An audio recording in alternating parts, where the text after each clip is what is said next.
two meetings this week, June 17th and June 18th. So this is our first one. I'd like to call this meeting to order and ask our Vice Chair, Dan, if he would lead us in the Pledge of Allegiance. Please rise. I pledge allegiance to the flag of the United States of America and to the republic for which it stands, one nation, under God, indivisible, with liberty and justice for all. Thank you.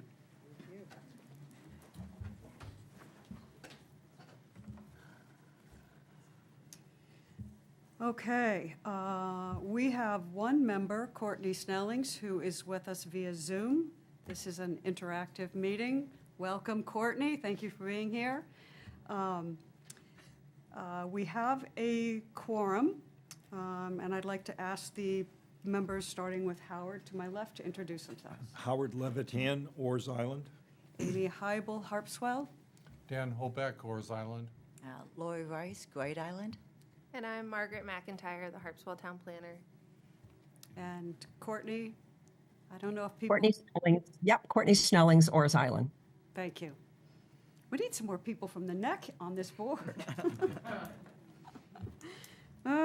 Okay. Let's see. So we have a quorum, introduced our board and staff, and old business we will have tomorrow night. This evening, we're going to be working just on new business. The first item is 250601, Lawrence and Linda Losey. What I usually do in these meetings is I just give a little synopsis of what we're doing. Then I ask the planner if she would like to let the board know anything specific from her end, and I'd also like to congratulate Margaret for being appointed the permanent planner. Thank you. Yeah, she's done a great job for us. Thanks. So thank you and welcome. You can't leave us now. All right, so then we hear from Margaret. Then I ask the applicant to make their presentation. The public is always welcome to make to say something, to say anything at any time. We just ask that you go to the podium, state your name, and speak into the microphone so people out in TV land can hear what's going on. And then we open it up for the board, for board discussion and board action. So let's begin. This first is it is a revision to a subdivision. Lawrence and Linda Losey, that this subdivision is on Curtis Cove Road. The subdivision, called Tranquil Shores, was created in 1983, and it included 6 lots. Lot 4 was then split into 2 additional lots, making 8 lots in total. And as I said, access to all of the lots is off Curtis Cove Road. So the applicant tonight wants to amend the plan again by dividing Lot 4 into 4A and 4B and 4C. And we will be reviewing whether or not that subdivision application meets our standards. And first of all, we'll determine whether the application is complete, but I'll turn it over to Margaret to give the board any more information she feels necessary. I don't have any more information. Kevin Clark is here from Sightlines, who prepared both applications for us tonight. So I'm sure he's got something to add. All right, thank you. Should we talk about the completeness of the application for? We can do that, but we don't have to. Hi. Good evening, Kevin Clark from Sightlines. Right now, we're representing the Loseys, and then we'll deal with the Merrimans afterwards, I understand. So this is not going to follow me too well. But what we have here is a parcel that's about 12.8 acres, and it's developed with one home down on the shore, which is the Loseys' home, and they want to divide a lot to retain with the home. And then the remaining portion would be divided into 2 lots, one a little over 2 acres and one over 7 acres. Both of them have soils on site, and I have, on the plan you'll see tonight, I did revise the wetland setbacks per Margaret's perfect. comments. Yeah. Thought I could do that real quick and bring that in, so we show the 25-foot setback from the forested wetlands and the 75-foot from the open water wetland. So both of the lots would have over 150 feet of frontage on Curtis Cove Road and meet the other criteria of the Do you have new zone. maps that you can give to us I do. so that we can follow along that?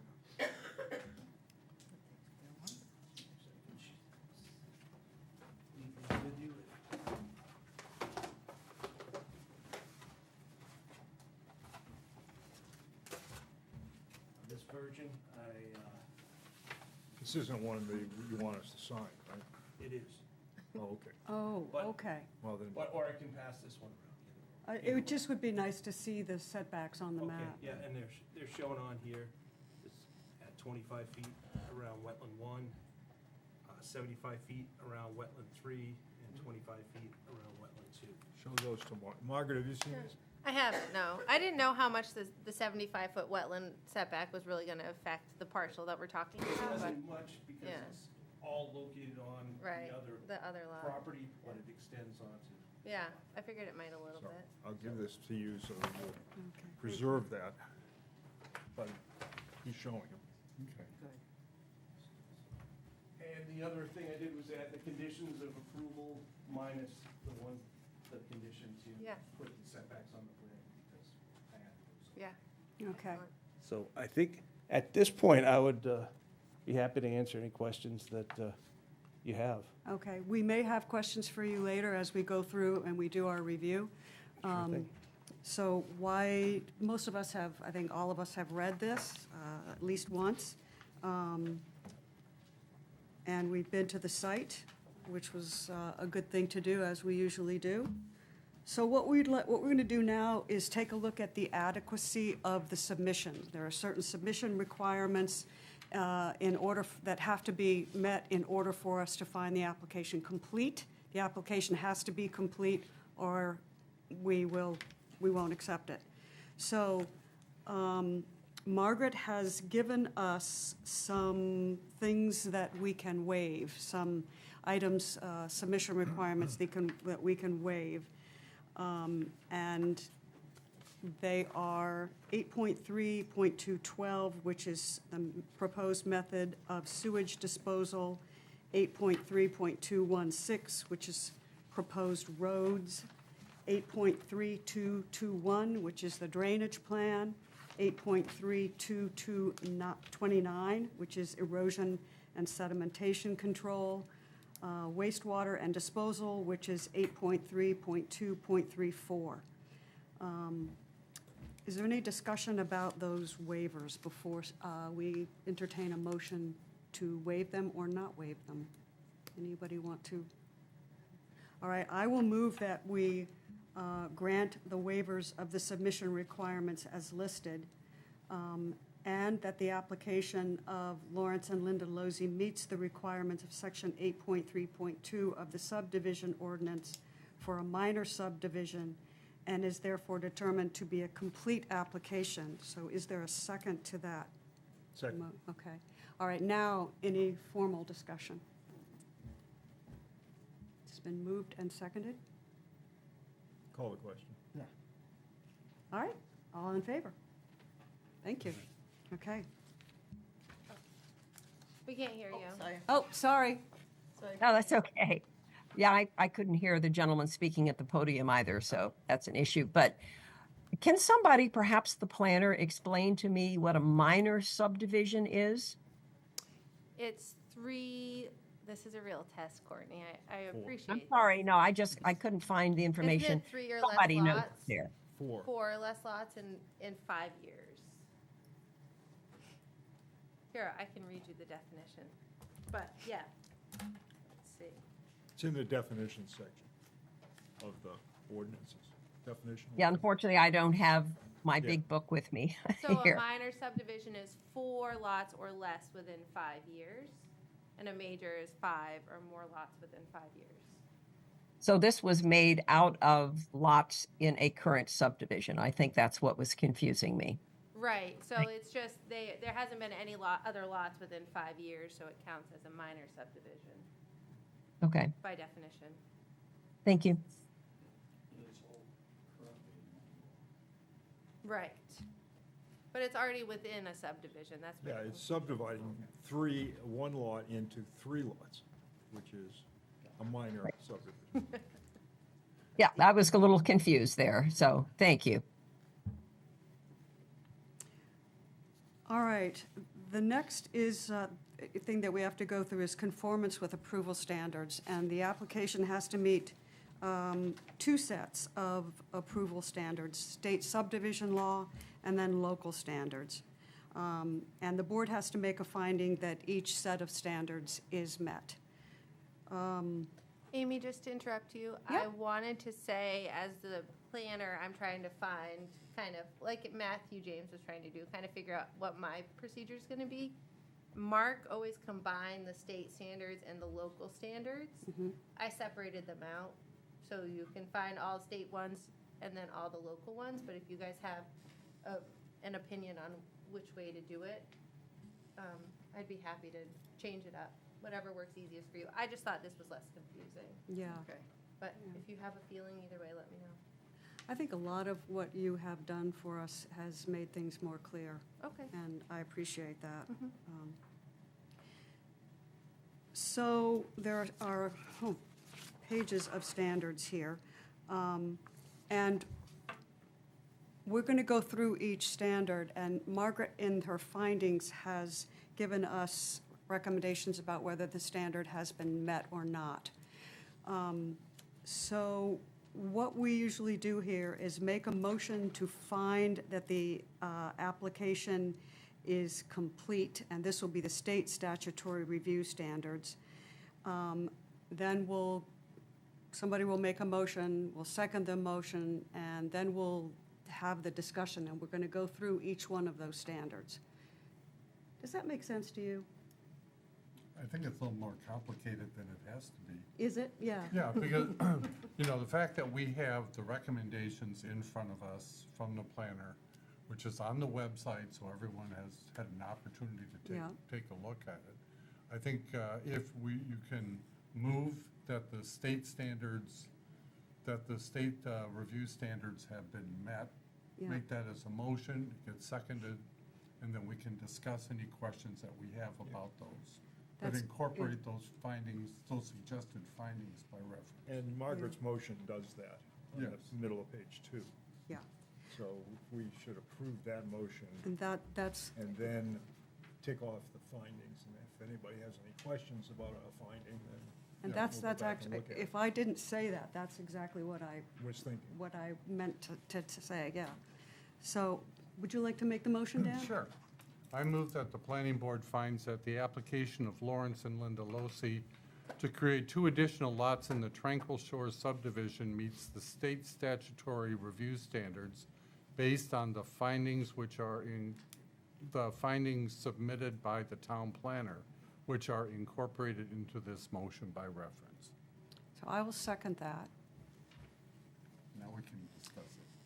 And yeah, I think the thing that confuses me is that and I don't want to make this a long thing, but we have agreed in the motion that it meets the standards, but then as we go through, each one of us in our review of this application may question whether a standard has actually been met.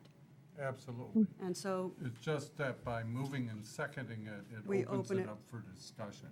And then once the discussion is over, we Then we can can vote. either amend it or approve it as right, submitted. right, and exactly. I think it's the amending it, and I'm trying to figure out a way to get around not having to amend it. But anyway, Well, it really improves the process because if you recall in the past, we had to do each finding separately and read it. yes, oh, yeah. So by incorporating it by reference, we can just look at the ones that somebody has any questions about or concerns about. Yeah, and I get that, but what I'm trying to come up with, I'm sorry that I'm thinking on my feet here. And I'm trying to figure out how we can do is without making a motion, just going through the findings. Once we go through, or going through the statute, and then once we've had our discussion, then we read the motion, finding that it's complete, and we vote on it. So I'm sort of suggesting we do it backward, but we can discuss this at a workshop. We have this in here, so, the motion has been made and seconded, and the findings relate to pollution, they relate to sufficient water, they relate to municipal water supply, they relate to erosion, they relate to traffic, sewage disposal, municipal solid waste disposal, aesthetic and cultural and natural values, conformity with local ordinances and plans, which sounds redundant, financial and technical capacity, surface waters, groundwater, flood areas, freshwater wetlands, farmland, river streams or brooks, stormwater, the prohibition of spaghetti lots, phosphorus contamination in lakes, impact on adjoining municipalities. We really go through the gamut on this. Lands subject to liquidation harvesting. So is there anything in that list that anyone would like to discuss? All right. Seeing none, there's no discussion? All right, call for a vote. Is that, Yeah, that's it. let's do it. All right. All those in favor of the motion? Thank you, it's unanimous. All right. Now we're looking at local standards that are not applicable to the application, and those are flexible lot size subdivisions, offshore islands, and workforce housing. I move that the planning board finds that the following standards I just read in section 9 are not applicable to the application. Is there a second? All right, any discussion? Were you seconding, or do you want to discuss? I was getting ready to vote. Okay, all those in favor? Thank you. All right. Now we move on to local standards that are applicable to the application.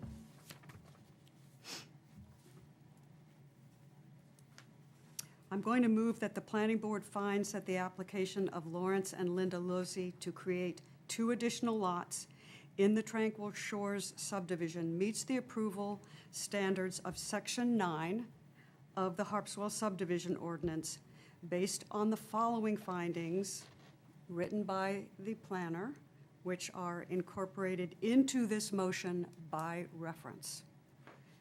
Is there a second? I'll second it. All right, we have a second. All right, let's read through them. The first one is conformance. The second one, that's 9.1. 9.2 is municipal services.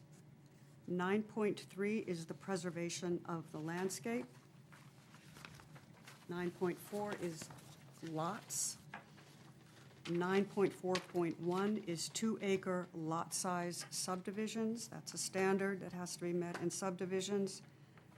9.2, 9.4.2, which deals with flag lots or other odd-shaped lots. 9.5, land not suitable for development. 9.6, required improvements. 9.6.1 is lot markers. 9.6.2 is water supply. 9.6.3, sewage disposal. 9.6.4, fire protection. 9.7, erosion and subdivision control. Can we stop at fire protection? Yes, The original subdivision was before we had the requirement for fire protection, and so I added in there that the new houses will have to have a residential sprinkler. But I think that could be up for discussion with you guys if anybody. I have a question on that, if that's Yeah. a good time. Mm. You're on well, and to get water pressure to do a sustained sprinkler, what's the requirements? It doesn't come from the well, it comes from a tank. like Okay, a so a 10,000, holding tank. yeah, like a 10,000 gallon tank or something. And the whole goal of a residential or sprinkler system is just to get the inhabitants out while the fire department gets there. So it's just buying you a little bit of time. Okay. Yeah. We still have a residential sprinkler requirement? Just in a subdivision, just in subdivision. It's not for sprinklers, for fire protection, so. And I don't really know the history of this, but usually it's either a fire protection pond Yeah. or water source, or you have residential sprinkler systems. I don't know when these were first put And it in. applies to just a subdivision and not if I built a house next to a subdivision. Right. Makes no sense. Well, isn't that partly because we don't have a building code? We don't have Well, we don't have, our code isn't the national building code? It is, the state of Maine State doesn't has- require residential sprinkler systems, Does not. does not. And it's usually a town-by-town rule. Yes, and some towns adopt some kind of national building code which does have it in there. Do you know when that came about? I don't. If we had someone from the fire department here, they would undoubtedly say that they approve the sprinkler systems. It makes their job easier. In any event, this is a code issue, not a Yeah, planning board issue. yeah. I don't have any problem with it. It's Yeah, a, and- it's and a subdivision ordinance requirement, though. Yeah, so Yeah, but, there's you nothing know, to do with it. in order for someone to get a building permit, they would have to meet all of those standards. Right, but, Yeah, but So- not for, it is a subdivision requirement, too. Yeah. okay. And so anyway, Margaret called. Sorry to stop. Thank you for. Sorry to stop, I just wanted to point that No, out. thank you Okay, for thank you. doing that. I think we're prepared to continue on with it as written in the findings. 9.7, erosion and sedimentation control. 9.8, utilities. 9.9, construction in flood hazard areas. 9.10, impact on wetlands.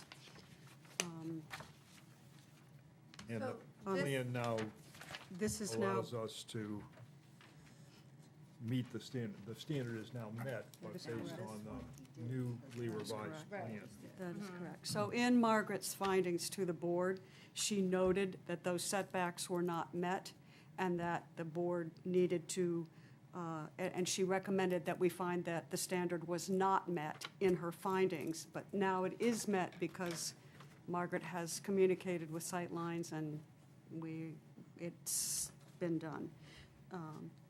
Okay, 9.11, impact on groundwater. 9.12, stormwater management. 9.14, aesthetic, cultural, and natural values.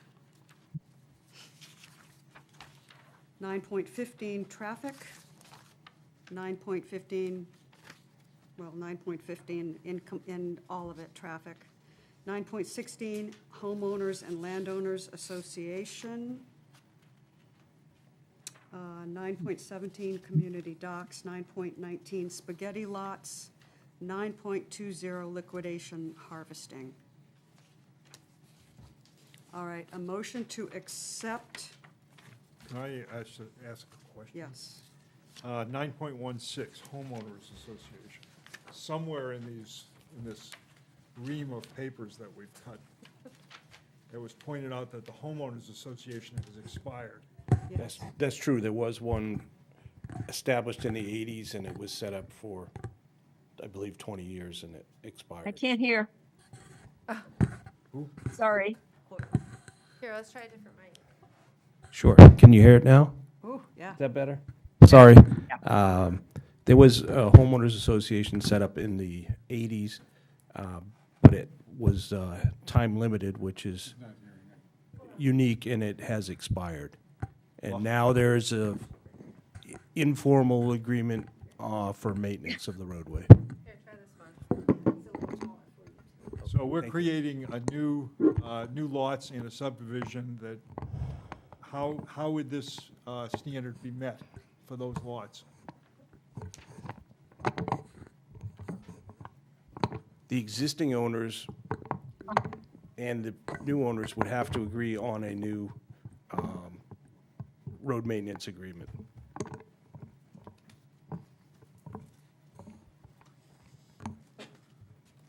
Because there is no agreement in place now. It's It's basically a informal agreement. Yes. And how do the road expenses get dealt with in that informal agreement? I'll let Larry speak to that. He's Somebody does it, and then everybody chips in? We don't have a formal agreement, however, Jeremy Parr paced off all of the road. We divided it up as who owns what portion of the, what percentage of the road we use. Those that are using it for commercial purposes pay a double assessment. I get the bill for the snow plowing, pay it, and collect from the others.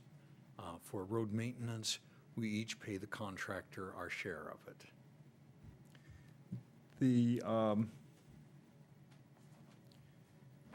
I think this is the question that has to get answered. There is an easement. Is there an easement in the documents for the road that everybody has a right to it? Is it shown, or is it just shown on the original subdivision plan as a road? I have it. It's shown on the original subdivision plan as a right-of-way and included in deeds. They also reference the So 50-foot right-of-way. So it's not common property? It is not common property. Okay. It's only an easement across others' lots. So my interpretation of 9.16 is that if it's not common property, you don't have to have a homeowner association. But someone ought to look at that and make sure I know what I'm talking about. It says if commonly owned property is proposed, subdivision plan shall have a homeowners association. That implies to me that if it's not common property, and the more common way of doing this is as they have done it, just putting a road or a right-of-way on the plan gives everybody the easement rights. It's an easement by, An easement, but the ownership still lays with the Underlying individual ownership. underlying lots, that's correct. right. Okay, I'm comfortable with that. We good to go?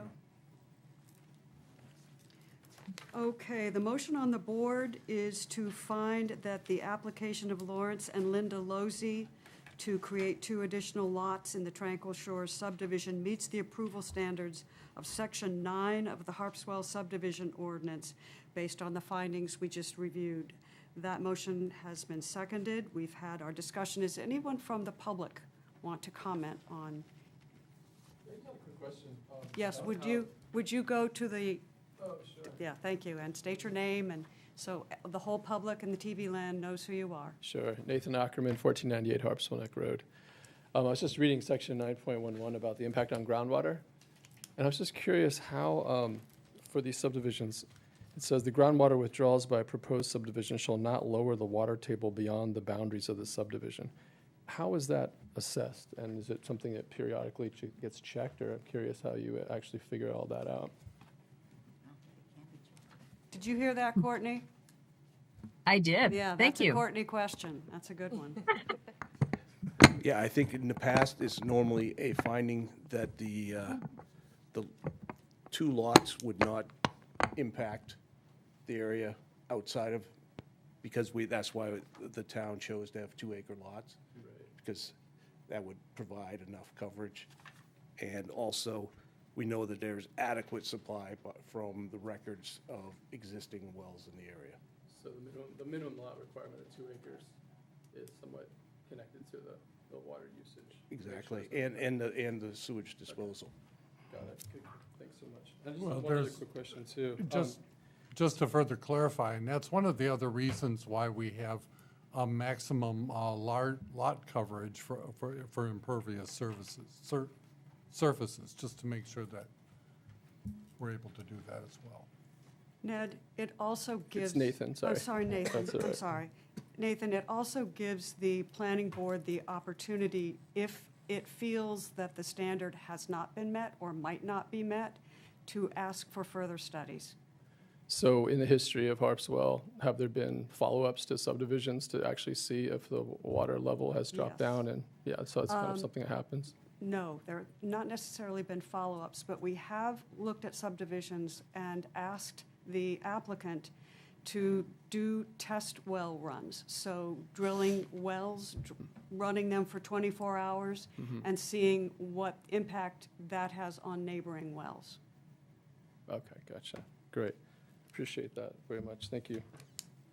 Last thing I had is if construction standards for drinking water wells are recommended in the assessment, those standards must be included as a note.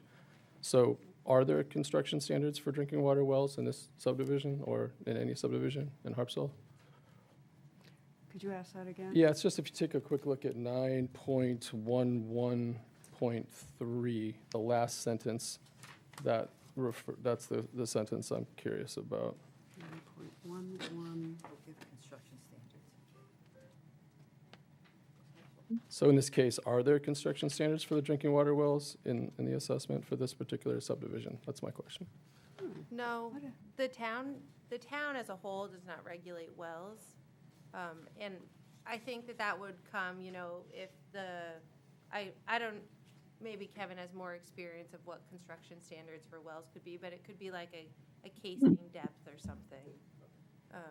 But no, we don't have those. Yeah, I couldn't cite what they are, but I know the well drillers do have certain standards that they have to meet, and for certain requirements, if they're the type of soil that they're in, they have to put a deeper casing, or if they are less than 100 feet from a well, say a septic system that does have a variance, and you're putting a well within 100 feet, you have to put a deeper casing, and there are standards for that. But there are no, I haven't encountered any specifics. But in general, we don't regulate wells at all, so it's all done through the well driller who then reports or doesn't report to the state. Yeah. This is a really, And I would add, that's why we see only a few limited ones in the area. We know there are a lot more wells Right. in this area, but they weren't reported to the state. That's, at this point, it's still voluntary, and it's up to the well driller or the homeowner to submit that information. And the state will put it on the database, and it's available, but if people don't submit it, there's no requirement for them to, so there's not more information there. And this is not a new subdivision. If this were a new subdivision, we'd be much more concerned about the assessment of water and groundwater. So this has been in existence since 1988, and yes. The comprehensive plan, the draft comprehensive plan, the question that you raise is a really good question. We don't know what we don't know, and we will never have public water in Harpswell or public sewer. We simply can't. It's impossible. So we are flying blind in many ways in terms of increased development in this community and having adequate potable water on individual lots. The subdivision, or the comprehensive plan in its draft recommends that we do more research on private wells.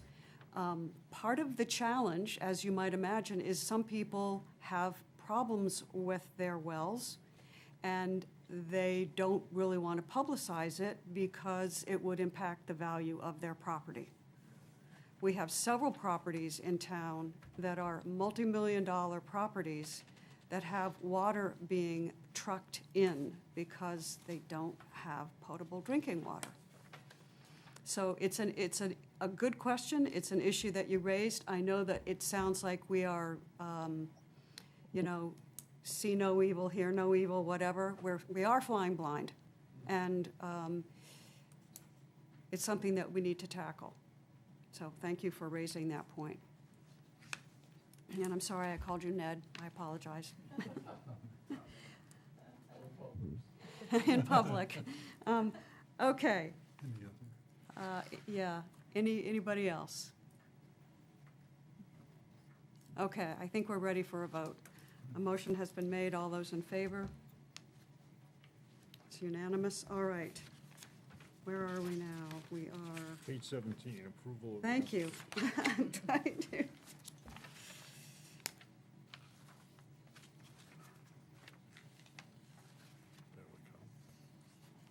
Does anybody want to make a motion? I don't have to make them all. Would you like to make a motion? Sure, I'd love to make a motion. I move that in light of these facts, with consideration given to the supporting documentation in the record, that the planning board reaches the following conclusions. The planning board finds that Lawrence and Linda Losi have met the standards of the Town of Harpswell subdivision ordinance. The planning board approves the application to re-subdivide Lot 4 in the Tranquil Shore subdivision into 3 lots, subject to the following conditions of approval. 1, the approval is not final until such time as the final plan has been signed by the planning board. 2, this approval is based on the plan prepared by Sightlines dated October 14, 2019. What's the date of the revised one? Would Today's date, so it's as revised on June 17, 2025, and on all submissions and information provided by the applicant at final approval, whether referenced in any findings or conditions of approval. 3, the approval is dependent upon and limited to the proposal and plan contained in the application and supporting documents submitted and affirmed to by the applicant. Any variation from the plan, proposals, and supporting documents, except de minimis changes as determined by the town planner that do not affect approval standards, is subject to the review and approval of the planning board prior to implementation. 4, the applicant shall comply with all state and federal rules and regulations that apply to the amended plan. 5, Sightlines will install lot markers in accordance with the subdivision ordinance, Section 9.6.1, prior to the sale or transfer of the 2 new lots. 6, any principal structure or any accessory structure that is designed to accommodate overnight occupancy now or in the future shall be equipped with a residential sprinkler system meeting the requirements of the state fire marshal. Prior to the issuance of a building permit for any structure subject to this requirement, the applicant shall provide written documentation that a permit for a residential sprinkler system has been submitted to the state fire marshal. Prior to the issuance of a certificate of compliance by the town, the applicant shall provide written documentation from the state fire marshal indicating that the sprinkler system has been installed in accordance with state requirements. 7, the plan shall this is the We one we're don't going to need that. delete. We don't need it. We Make already. the next one 7. Yeah. 7, provisions for maintaining runoff under the driveways to the home sites will be addressed when building permits are issued. All right. Motion has been made. I'll second it. All those in, or any discussion? Any further discussion? I have some thoughts, but I will raise them later. I have one thing, and if I had known you were gonna make revised plans today, I would have already said it to you, but because this plan is from 2019, it references some old ordinances that are no longer, unless you've changed them. It has the incorrect height and other things. Okay, Yeah, I can yeah, fix that. yeah, sorry, I should have told you already, but, I didn't know.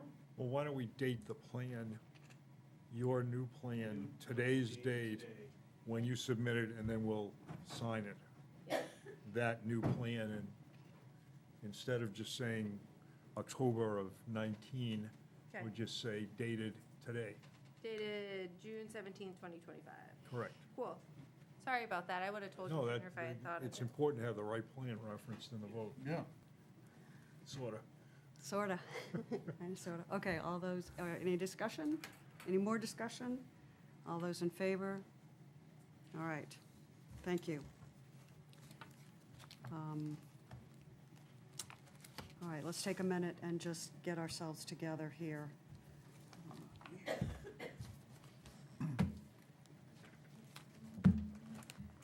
And I guess you want to take these back. Sprinkler system. So you've got an existing Thank you. subdivision such as Right. this, but it's an undeveloped lot.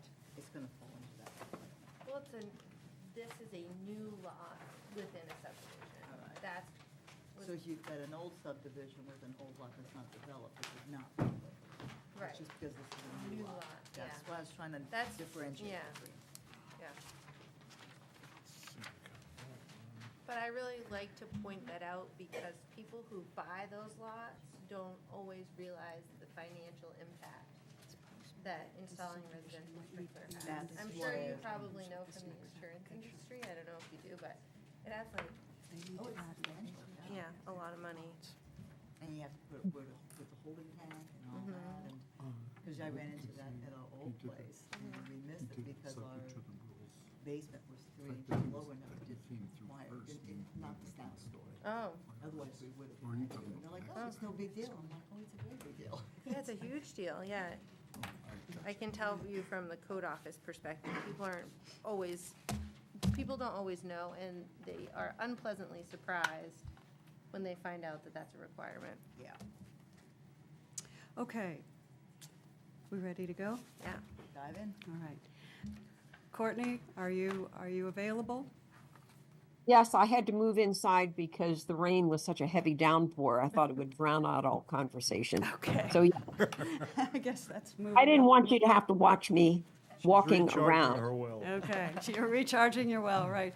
Oh, yes, Here. we see, okay. This new application, this is item 250602, and this is somewhat related, actually quite related to the subdivision application that we just approved. So just an overview of the proposal. James and Sarah Merriman own 2 lots on Curtis Cove Road. The lots are noted on the Tranquil Shores subdivision plan as lots 5 and 6. They're tax map 14, or on tax map 14 of the Harpswell Assessor's tax map. They're lots 34 and 44. That can sometimes get confusing because the tax maps and the subdivision lots are different numbers.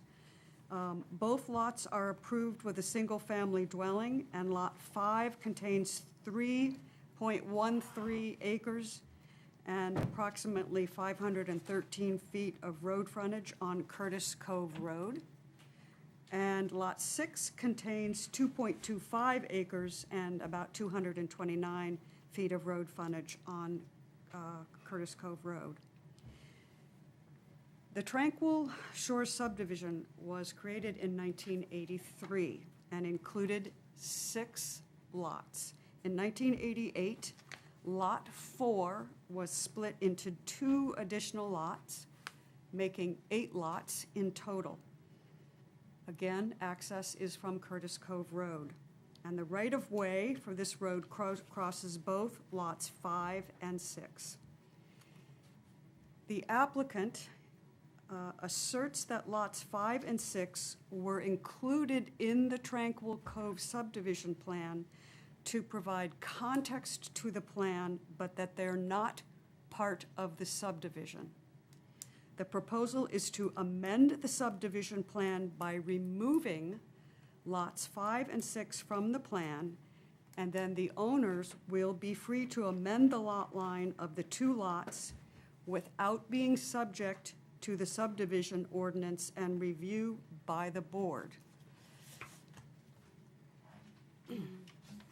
There are questions about this proposal, and I'm going to ask the planner to really articulate those questions for us.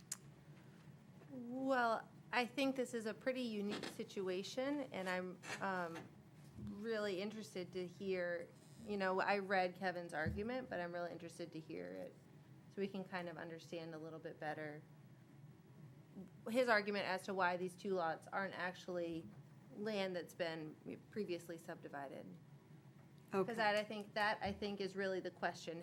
Are these 2 lots lands that has been previously subdivided? Because if they are, they're always going to be subject to the subdivision ordinance. But if they're not land that has been previously subdivided, then we could simply erase them from the plan. So the ability of the board to review this application, as Margaret has written in her findings, really hinges on this assertion that the applicant, that lots 5 and 6 are not legally lots within the Tranquil Shores subdivision. One of the questions that arises is if someone in a subdivision, well, Margaret said this is a unique situation, and she's right. But I think it's really important that the board be satisfied that anyone in a subdivision, in an approved subdivision, does not subsequently feel that they have the right to come to the board and ask to be removed from the subdivision, and then be allowed to develop the land that has been removed from the subdivision without meeting subdivision regulations. So in order to proceed with the request to remove the lots, Margaret recommends that the board first make a finding that the lots are or are not within the Tranquil Shores subdivision. I'm going to just, I'd like to open this up. That's before we hear from the applicant, I just want to open this up to the board. The board has read this, they've been on site, the board is familiar with this application, and I think the board needs to have its discussion. And Courtney has her hand raised. Yes. Can you hear me or not? Yes. Oh, okay. I saw that Margaret also had suggested a possibility of taking this to the town attorney and letting her make a ruling on it. I think this is confusing, and it would be a good idea, in my opinion, to have the attorney make the ruling, and that is rather definitive. That would be definitive, I think. That's my feeling. Thank you. Anybody else? Oh, if we're opening it up, yeah.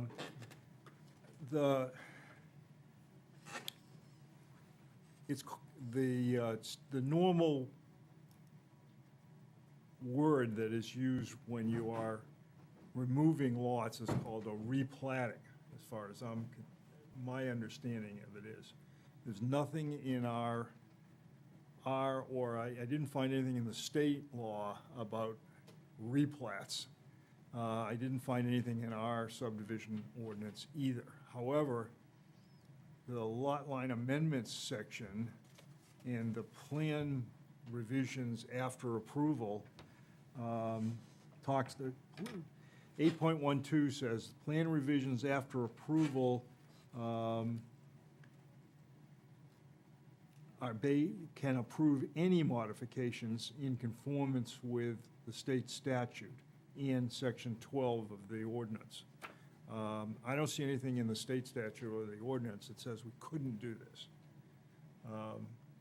So I'm not sure that the question of whether or not what the intent of everybody was in 1988 has any bearing on anything. Because if we have the power to do it, then we could do it. I'm not suggesting that we do it. I'm just saying that I think that the ordinance is broad enough so that we could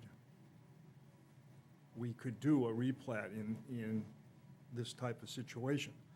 I also think it's really bad policy if you have if you have an 80,000 square foot or 2 acre minimum lot size to take parcels out of the subdivision. And I understand you want us to create, that would just create one big lot? Under the same ownership. Under the same ownership Two because, lots under one owner. because it's merged? And then when you went to build, you would have the same problem, because then you would have except that it would only be 3 lots.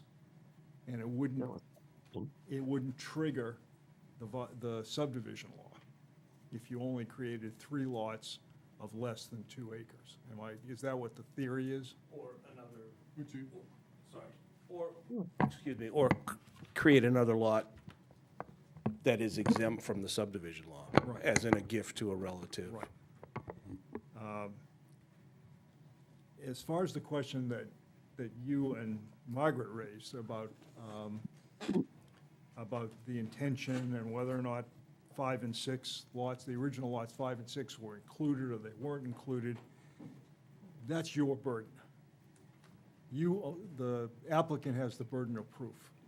We are questioning that interpretation, and if you would like to show us, give us an attorney's opinion that says that they're not included and why they're not included, I think then we could ask our attorney, our town attorney, to look at it. But I don't see any need at this point to have our attorney spend town money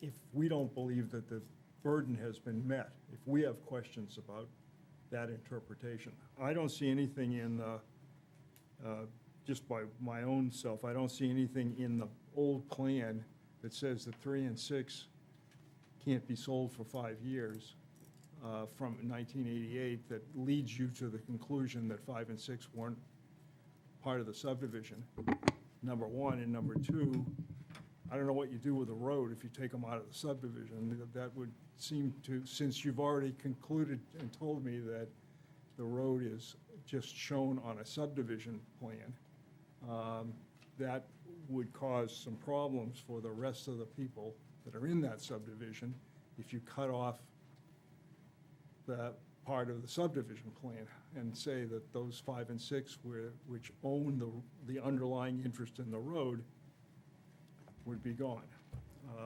And lastly, when was the lot lines done for 5 and 6, those swaps done? The swaps were done in around 1990, Around 1990, so 35 years ago. 35 years ago. So even though they weren't approved under this, there's a clause in the state subdivision law that if it's been in place for more than 20 years, a violation for more than 20 years is exempt. We had 20 years to Yep. complain about that, which we haven't. Yeah. Okay, it didn't show on the plan, so that 1990, the swaps occurred. I have a lot of trouble blessing something where the subdivision law theoretically was violated, but we didn't catch it because we don't monitor the registry of deeds. But I'll take your word for it on I've looked at the 20-year limit, so that's fine. That's what I think. I think we should, if you are going to rely on your opinion that the 5 and 6 weren't intended to be included and therefore weren't included, then we would need to have someone give us an attorney's opinion as to that and why they believe that is the case. And then we would probably decide to send it to our attorney to concur or not concur, if that's what the board wanted us to do. And that we had the power to remove, because it's not really clear in the statutes. I think we do, but it's not clear in anything that you can do a replat in Maine under the state statute or our ordinance. It just doesn't say it. For example, the lot line amendments talks about smaller, the same, or a subdivision or a change or an amendment that would result in the same or smaller number of lots. So theoretically, you could say, well, this is like a smaller number of lots, but that's in a lot line amendment section. It's But- stretching it. I would say that Section 3 applicability says this ordinance applies to any division of land within the boundaries of the town of Harpswell previously subdivided. So I think that means that no matter what, if it was previously subdivided, it's always going to be subject to this ordinance. And there's no way to remove it once it has been subdivided. Right. There's no way to remove it from oversight from the Right. subdivision. And I don't disagree with that. I just think that if they want us to take a different approach, then they need to show us legally that we have that power. And that would be a legal opinion. That would shift the burden to us to make a determination as to whether or not we agree with that. Good point. Thank you. This is sort of a threshold question that if you Yeah. can't get past this question, it doesn't make any sense to go further Right. tonight. exactly. But we ought to hear from the applicant about that. I sympathize with what they're trying to do, because I would like to keep,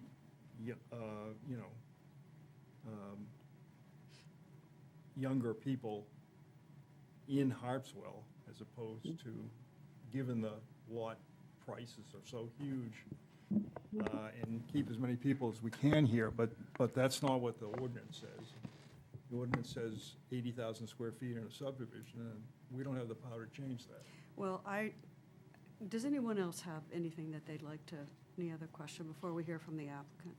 Yeah, I'm just having difficulty saying that lot 6 on the plot was, on the subdivision plan was put there for context. I've never seen anything like that before. And the fact that when the property was transferred, the reference was being shown as Lot 6 on a plan entitled Final Subdivision Plan of Tranquil Shores. Nothing to indicate that there was at any time an intention to say that it was not a part of that subdivision. So I think that's kind of a basic threshold question for me. All right, I'll try to articulate the theory behind that. First of all, in 1983, the property was all owned. Although the subdivision was prepared for Mr. Bilodeau, it was still owned by Mrs. Booker, and that was her home, which, when you're in the subdivision. Lot 6. I'm sorry, Lot 5. I'm getting ahead of myself. Lot 5 was her home. Original home. And so that, even though it was shown on the plan, it would be an exemption under the subdivision law as the homestead exemption. Your lot, if you'd lived there for more than 5 years, doesn't count as a lot towards the count of subdivision. And then, on that same plan in 1983, it said that lots 3 and 6 could not be conveyed for 5 years, which would mean they're not a lot until 5 years has passed. No. Just means they can't be resold. It means they can't be sold at all, so what makes them a lot if they can't be conveyed? Because they're shown on a subdivision plan. They're a lot. The minute you record that plan. Yeah, and then after 5 years, did they magically become a lot after 5 years? Yeah, no. No, I think that's why Howard is suggesting that that we really need a legal opinion to indicate that these lots weren't part of the original subdivision. That would go a long way. Yep, I understand. And I'd just point out that it is common, it's in the subdivision law, to take out, or to count lots that already came out of a property towards the impact of a subdivision. And oftentimes, they do get numbered, even though they're not subject to the approvals. On a completely different sort of note, we just approved a subdivision, and I'm just thinking ahead and wondering if the legal opinion is that these lots have to stay in the subdivision, if there's some way that there could be divisions made that meet the the town subdivision minimum lot size by getting acreage from the subdivision that we just approved.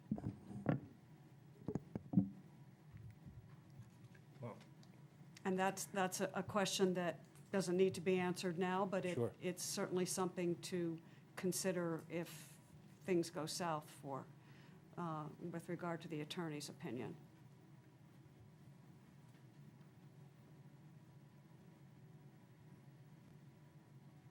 I mean, I think somebody should talk to a really good land use lawyer about things like condominiums, even though they would count in the number of, it's still a subdivision. But you may be able to do something with the lot size, especially if,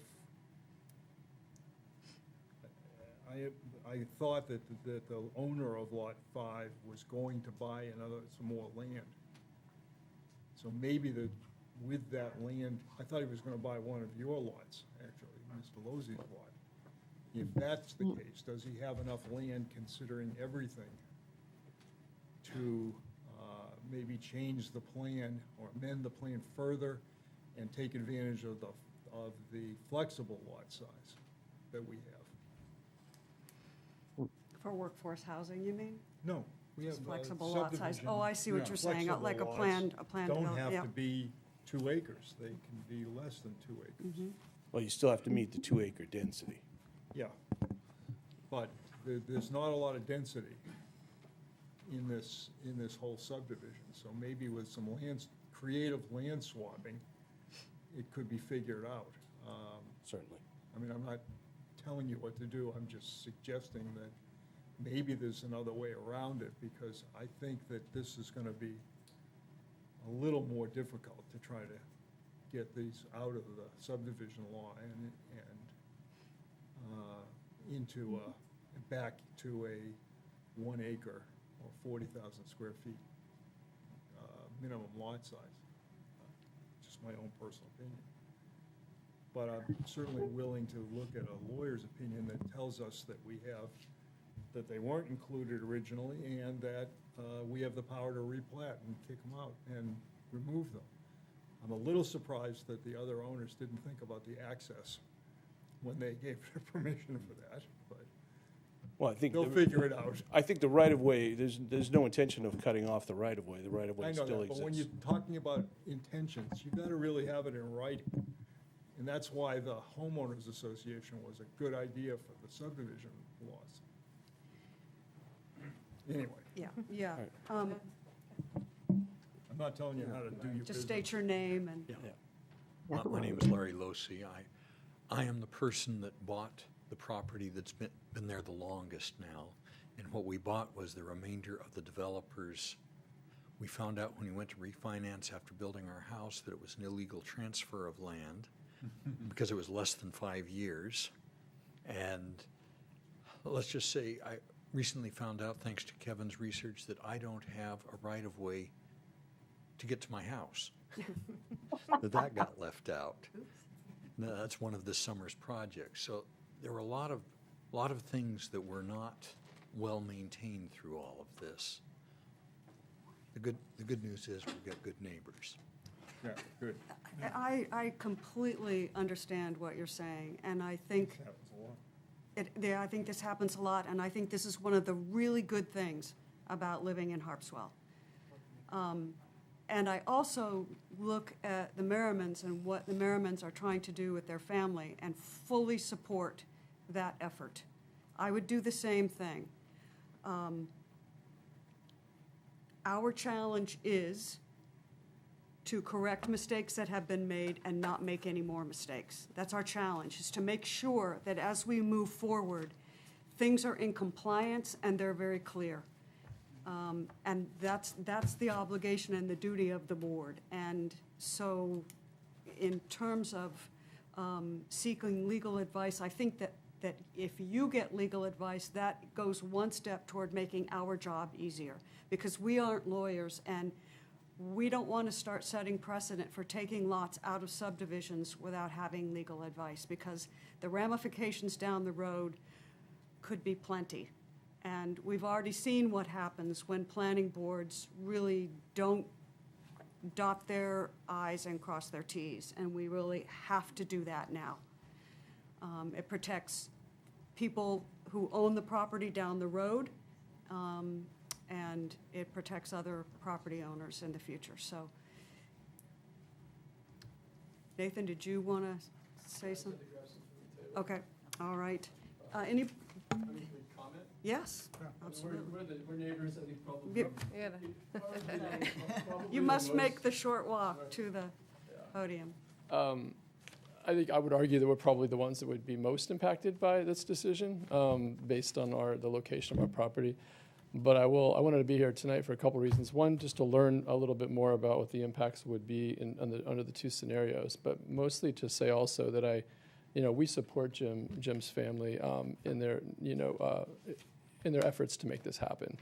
And I don't want to go any further than that, just to say that, we're not lawyers, but, we understand what they're trying to do. And if that is to add an additional house, then, we feel like I agree with exactly what you just said, Amy.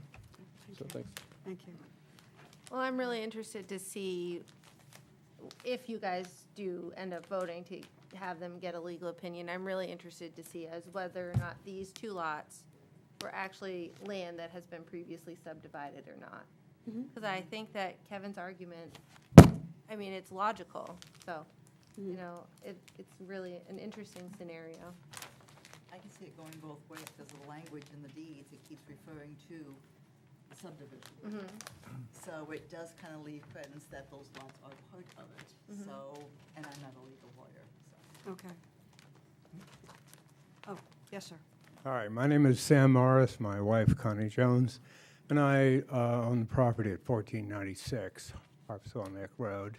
We share about a 300-foot, more or less, property line with one of the lots in question. And to echo Nathan, I thoroughly support what the Merrimans want to do with their property and keep their kids here in town. So that's all I have to say. Thank you very much. Thank you.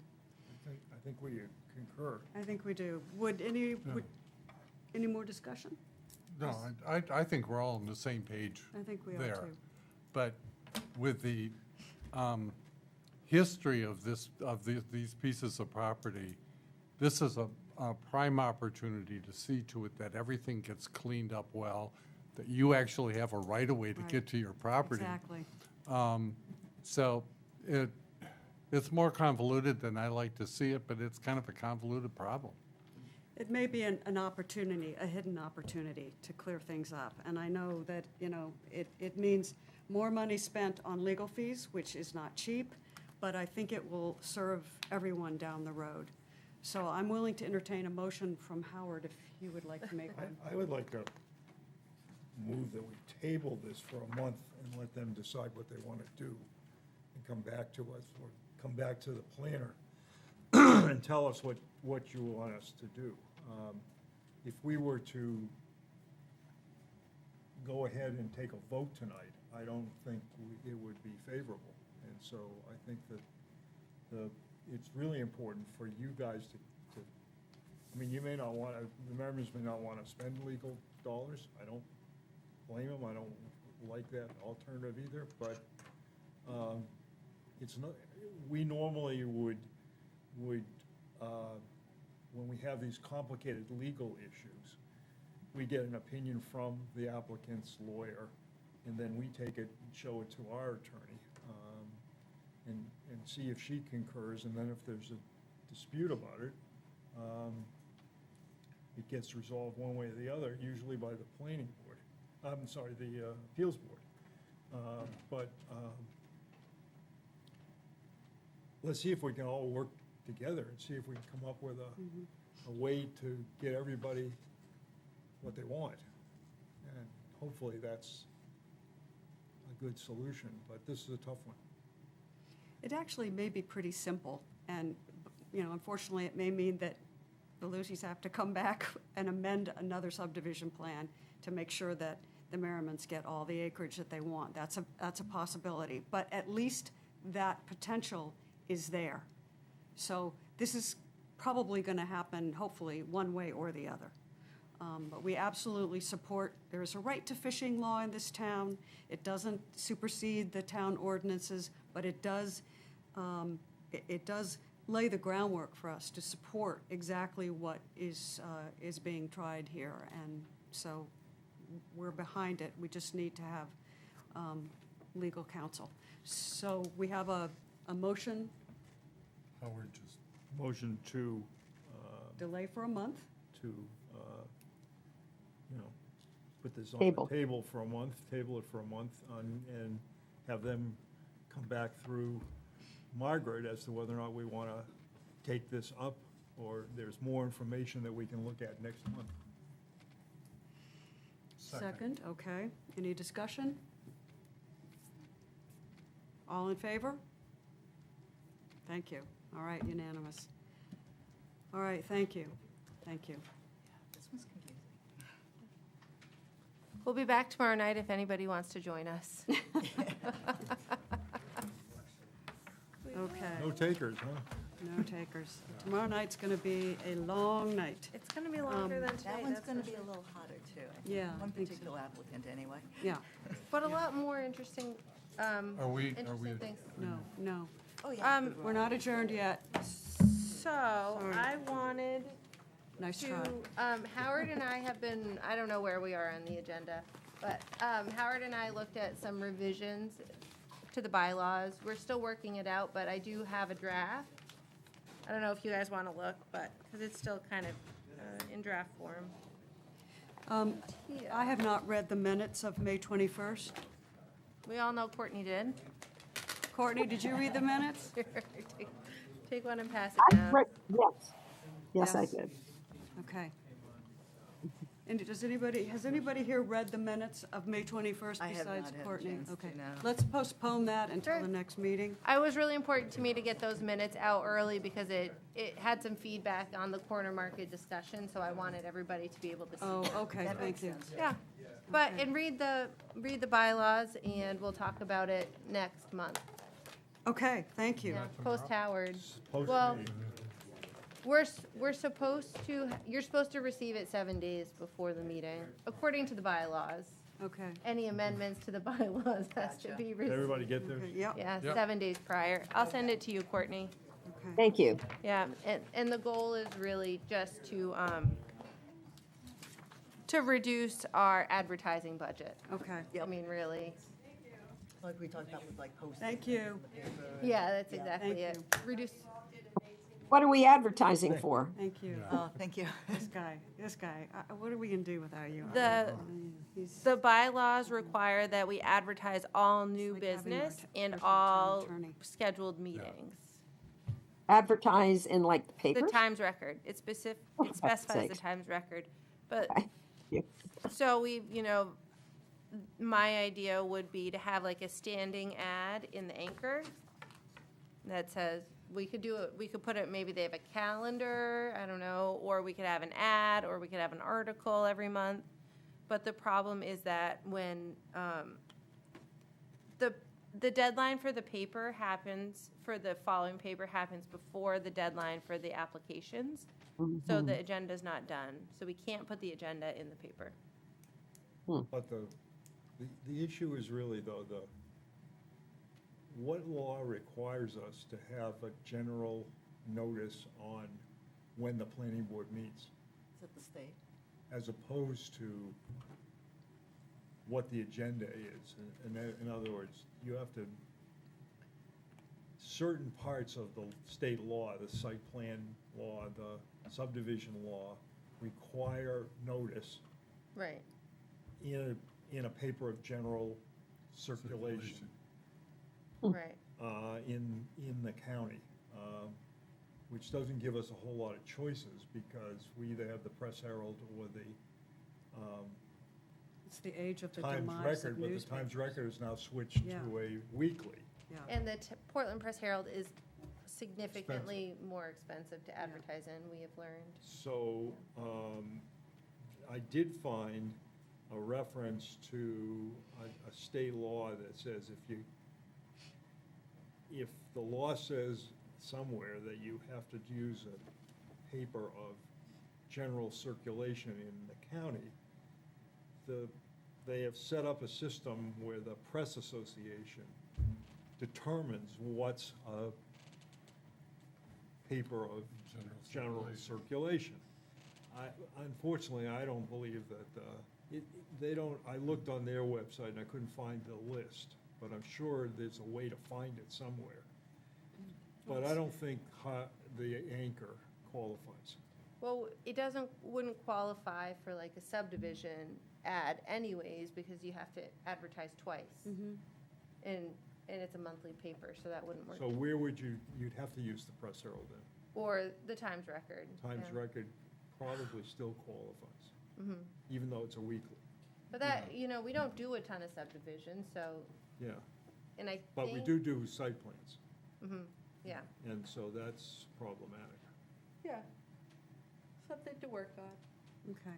Yeah. All We'll right. figure, you guys will figure it out. maybe the state will get its act together since there's so few printed papers now and allow things to be done on the town website and you just check the town website. That would be my thought. I completely agree. This requirement is 20 years out of Well, date. it's archaic. It's archaic. And so Yep. expensive for the town. I wonder what other towns are doing. I mean, it's state law. Say- Would you be willing to check with the Maine Municipal Association and ask them what other towns are doing about this? I can, but, I mean, like, Brunswick advertises in the Times Record. Yeah, of course, Yeah. it makes sense for them. Yeah. I mean, Okay, it's state law, we have to. okay. But what we can do is change the bylaws so we don't have to advertise everything in the Times Record. Okay. Yeah, I'd say. But yeah, I can definitely reach out to MMA and at least see if there's workarounds or if there's any proposals to change the state law. They must have One would, done a memo about this at some point, Yeah. because it's Let's contact our representatives. Maybe somebody can put in a bill. too late. That's, Yeah, Just ended. yeah. it's a thought, though. Late this year, Well, but you not know, for, We should talk to Matt Gilly about that. Yeah. He might be willing to do that. There you go, Ben. Okay. Anyway, good meeting, and thank We got you. there. I do have one more thing to say. Bill LD 1864, the bill to allow rebuilding of the 200 square foot, Yes. yeah. anyways, it's a variance language in the flood ordinance. It got signed into law on Friday. Yeah. Did it? Mhm. oh my gosh, that's Wonderful. great. This is So- fish houses, Mm-hmm. 200 square foot fish house. And because it was an emergency bill, it doesn't have like a 90-day or 45-day, whatever, waiting Did they period. make it everywhere, and apply to everywhere? Coastal communities, yeah. Yeah. Coastal. What size? can they Margaret, go I have to then? another question. They can go to whatever was existing. Good. They So it's a can't expand, grandfathering. yeah. It's essentially, yeah. It provides them relief from certain variance language. Gotcha. So they still have to go through like these ridiculous number of steps. They'll still have to go to the planning board. They still have to get a variance from the Board of Appeals. But at least they can go, at least At go least they back can to do what it. they Yeah, were. would you Yeah. send us a copy of that new law? Yeah, That of would be course. great. And- Yeah. I did not hear that. There is another law that looks like it might be passed that would really affect the way that we review subdivisions and the way that we review housing developments. And I think, that's not 1864, it's 1751. 1751? Just heard today. I don't know what the result is. It It's would, changed to the Growth Management Act, big changes. Wow. it is, if it's the bill that I'm thinking about, it's the same bill. More restrictive or more loose? It establishes a state review board that Okay. is that essentially a developer who does not get what they want at the town level can go to, for affordable when they're proposing developments for affordable housing, they can go to the state board, and the state board overrules the local planning board, the local town authorities, everything. Some of the Overrules, fights I've been hearing a little bit south of us. That's not 1751. no. this is- 1751 is the planners, main planners put in a bill to sort of straighten things out. Okay, no, this is a totally different bill, it's a housing Okay. bill. And I would love, if you talk to Matt Gilly, he knows what it is, and I would really love for you to keep us up to date on that. Yeah, if I hear anything, yeah. Would you call Matt and see if he can give you the name of that bill? And then, it eliminates height limits, so that essentially, I think that the height can be 14 feet above the minimum height, or the maximum height requirement on local ordinances. Towns don't have the fire equipment to service buildings that are that high. They don't have the ladders and the trucks to do that. It's, You can MM you can join the APA, yeah, and then the Maine Planners Association, get on their Listserv. listserv thing. Yeah. And you'll get all that information, and it's really important to stay up to date. it is. And MMA completely panned this law. They wrote testimony that just Yeah, but it talk was- about taking away home rule authority. Yeah. Totally takes away. So I think it's important because it would directly impact this planning board. And we should be kept up to date on what that is all about, so we know what we're dealing with. Well, a lot of those bills don't get passed. And then, Well, this you know, one, where there's controversy, and then at the end of the year, we'll get a review from one. And MMA sends out something, the Maine Planners does, with all the new laws. Yeah, I And which know. ones you have to look yeah, at, yeah. and when they take effect. So the 90 days will start running sometime when they prorogue, so Yeah. next month. you know. Well, this October. was on the, this came before the committee, it went away, and now it's back on their table again. So I don't know what the revisions are, I don't know what new testimony is, but it'd be good to know. Good to keep in touch. Okay, see you all tomorrow at 6:30. How do you like meeting, this meeting's adjourned, we'll Okay. adjourn this meeting. Think about whether or not you want to meet in this way again twice.